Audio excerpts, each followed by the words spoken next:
Hello, my name is Mike, and this is a bike? Seems to be something missing there. This is Inferno. It's kind of the way it looked when I bought it. Well, that means we finally got the parts we were waiting for to finish assembling the eBay engine, and the eBay engine is fully assembled. Well, we'll run a little clip on that, and we're going to stuff that engine in Inferno so we can harvest the engine out of it for the IKEA jackpot. So we're finally moving forward, and as you can see in the background there, well, look, I got my choice of engines. That's a little unusual.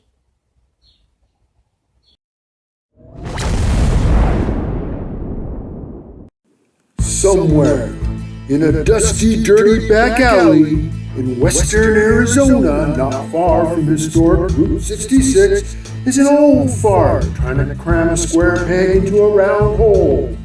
He'll work on anything just as long as it's got at least two cool wheels.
Now, the first step in doing my engine swap, at least for me, because of the design of my bike lift here, because it's got a handle on one side in order for me to lift the bike up and do the engine swap. Well, the handle's going to be on my way when I try to access this side of the engine. So my first step is going to be to remove the exhaust system, remove the front foot peg, anything that is going to be difficult to get to because of this handle being in my way. Once I've done that, I can lift the bike up and I can gain access to all the stuff I need to get access to. Now, one of the interesting things about these Victory motorcycles is the frame comes apart in segments. So I've got a section of frame here that bolts here at the front and bolts back under here just in front of the swing arm. So this section of frame here I typically also remove before I even lift the bike up. But I'm going to show you kind of a little trick that I use because some of the bolts are kind of hard to get to on these frame sections. The way the Victory engine is designed, it's actually a stressed member. Like, for example, on the cross country, there is no lower frame section. So they're really not necessary. I think they're just there for reinforcement or strength. So some of the Victory models, the engine is actually a stressed member. It's a part of the frame of the bike. But on the early bikes, like this 2000 model year frame, we've got to take those frame rails out of there, and then we can get the engine out. So that's what we'll be doing, and I'll show you what I'm talking about here in a minute. But first, I got to get this other stuff out of the way, you know.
So this is what I wanted to show you. So this frame section, I've got a couple of 8mm hex. These are, 10mm bolts with an 8mm hex. Holds it at the front. There are nuts at the back, and on this section of the frame, they're actually keyed so that the nuts are being held for you while you're turning the bolts. There's also one that goes into the engine block right down here that needs to be removed. And there's two at the back that are kind of difficult to get to. So as we go down under here, we can see, let me get some light here.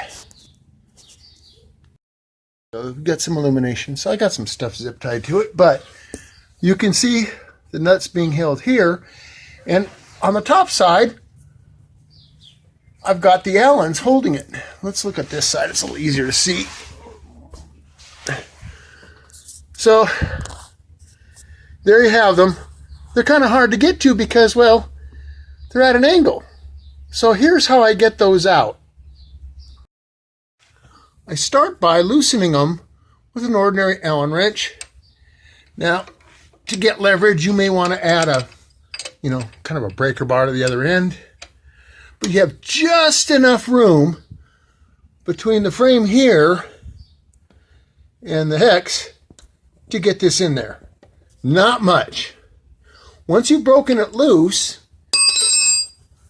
you can then extract it the rest of the way. You can't just spin it out by hand because the nut is a lock nut. And of course, a lock nut's going to give you a lot of friction. So what I've done is this. I cut off a piece of Allen wrench, very, very short, and I simply put it in an 8mm socket on a wobbly on a 1/4-inch drive.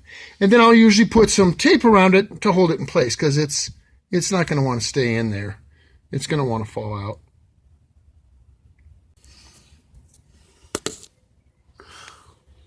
Okay, now that it's broken loose, we can sneak in here with our little wobbly. It's got to be a really short socket.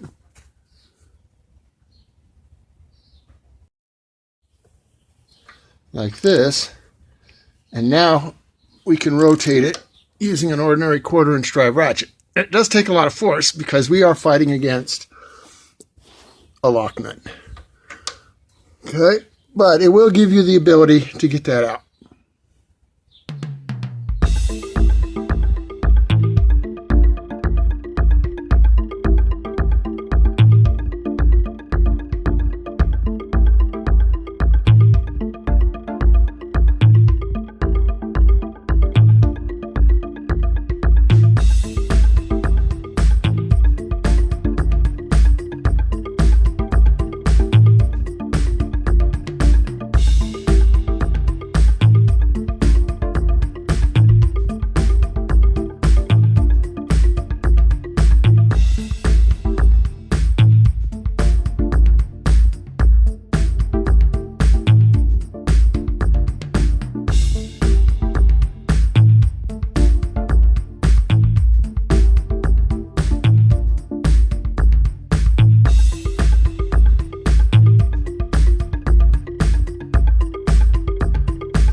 ask, why did I take the back wheel off? Well, there are 4 bolts holding the engine to the frame at the back lower part of the case. And if we take the back wheel off, there's one of them right there. It also holds this rear foot peg on. So I've already removed the top bolt. Took that bolt out.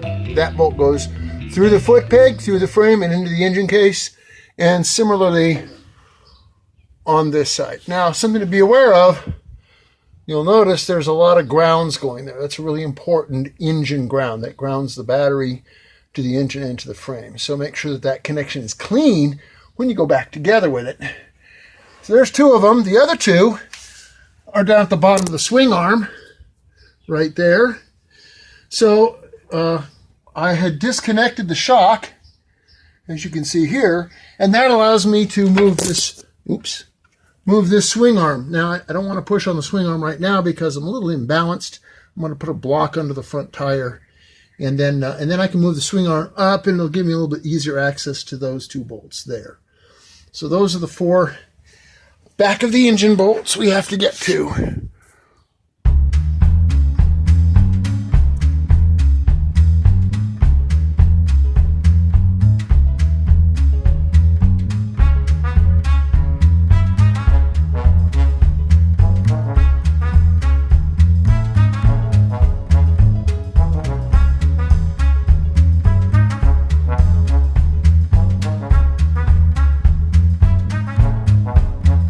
And there we have the 106 6-speed with the extended axle shaft.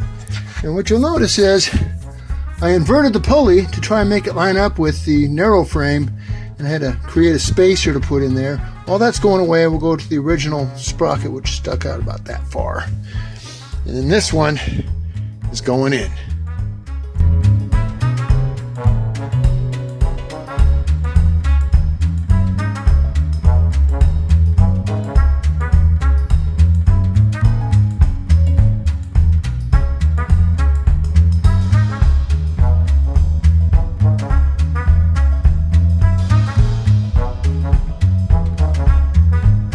Now, one of the issues I ran into making this 100 cubic inch motor adapt to fit the frame that was designed for the 92, because there were some significant changes, is that the throttle body is actually from a 92 inch, but I found that the rubber boot would not fit over these intake castings.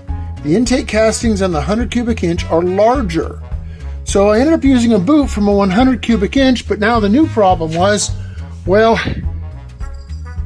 there's no threaded flange built into the bottom here. Let me see if you can see my fingertip.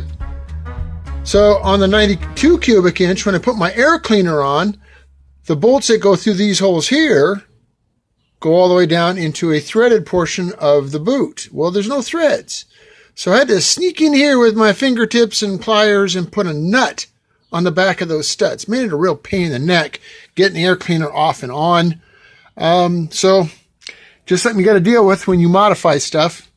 I have to use I could use the 100 cubic inch throttle bodies if I had one, but I didn't have one.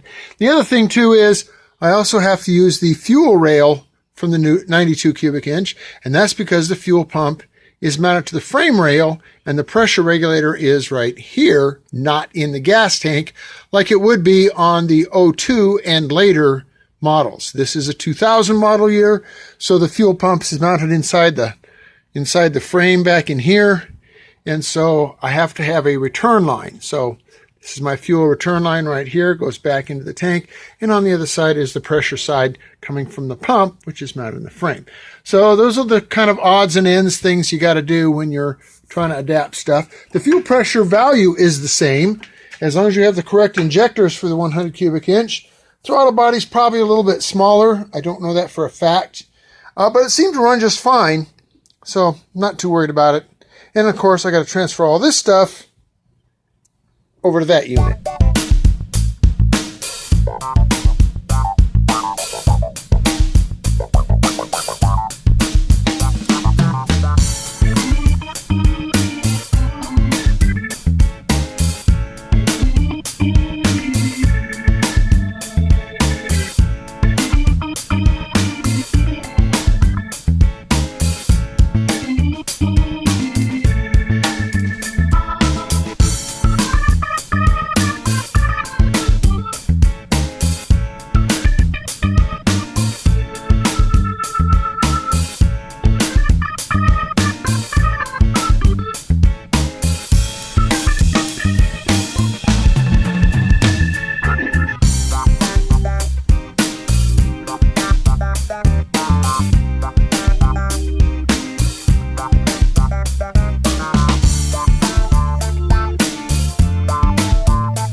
sucked.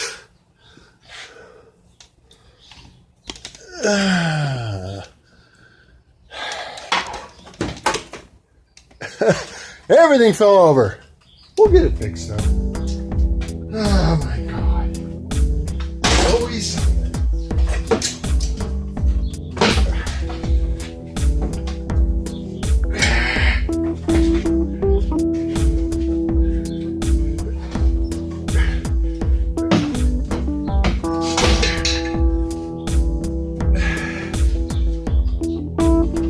Over here.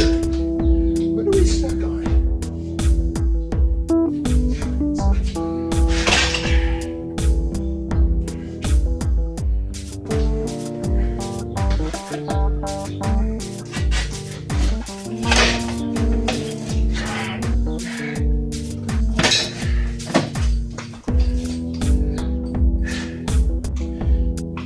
Get him my leg.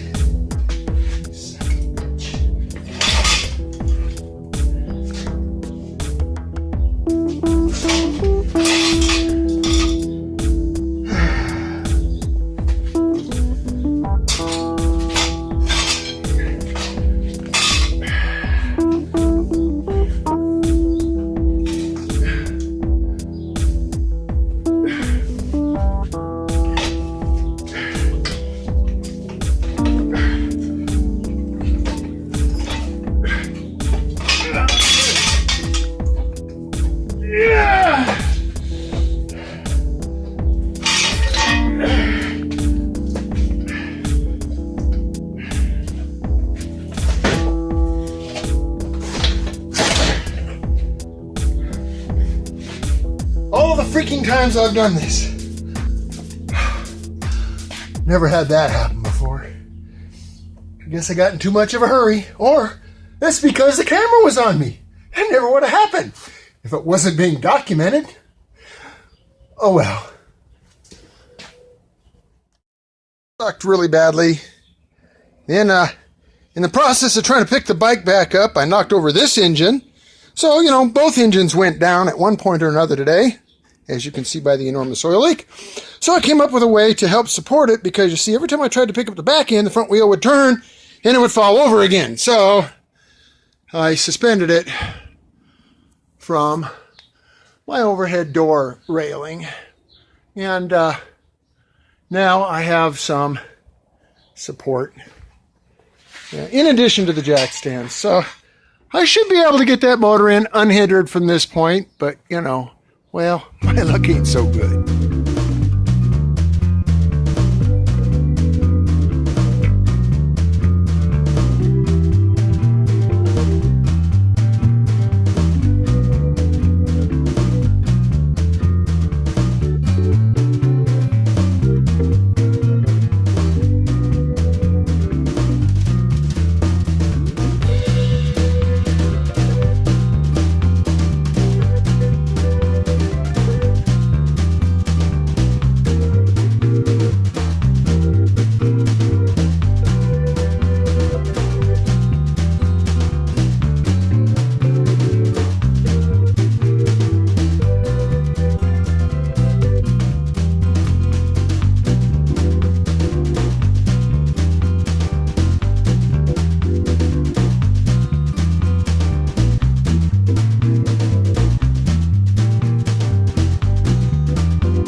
Now, another component that very frequently needs replacing or repair on these earlier bikes, there's a mud flap that goes between the back of the shock and the swing arm down here, just to keep dirt and mud, out of the engine and stuff. And it looks something like this. This is one I actually fabricated myself. This bike, it was missing, and it was one of the parts that I couldn't easily source. So I ended up cutting up an old plastic coffee can, fabricating a bracket from, just like looks like a 2x4 bracket for construction purposes, and just riveted in a piece of inner tube. On the factory units, it's real easy to, because the rubber rots and comes apart, it's real easy to take an old inner tube and fabricate a part out of that. So if you've got the original one and the rubber's rotted, just get your old inner tube. Works out good. I had to fabricate the whole thing, not just the rubber portion, but it worked fine, so it's going back on.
We're not quite done yet, but we've got the engine back in it.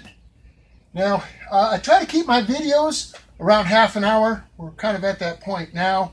And I got a bunch of other details. I got some paint drawing, and I've decided I want to try and find a different exhaust system for it. The blacked out engine looks really good on this bike, but a chrome exhaust looks a little out of place. So I'm going to try and source a blacked out exhaust to go for it as well. Now, you guys are going to say, oh, I strung you along. I keep saying, is the cheap eBay engine going to run? What did I get for my money? Well, we're giving it a test pop. I'm not really ready to run it yet. I still got to finish hooking up the fuel system and the exhaust system, but I've got the ignition system in place, so we can at least crank it over and see if she pops. So let's do that, and then you guys can't accuse me of stringing you along. In the next video, we'll get her finished up. We'll take her for a ride. So we're going to give her just a little touch of love juice there, and just see what she does with that.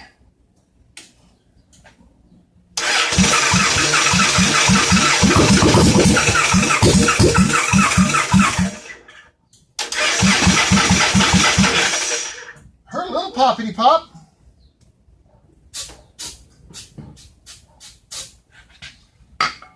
How about this? There you have it, guys. My really cheap eBay engine is actually a good engine. And I expect this to be a fun bike to ride. So come on back for the next episode when we get her all completely finished up and put all the little finishing touches on her and make her look pretty, and we'll take her out for a test ride and we'll bring you along for the ride. Thanks for watching. Please like, subscribe, and share, and help me grow my channel.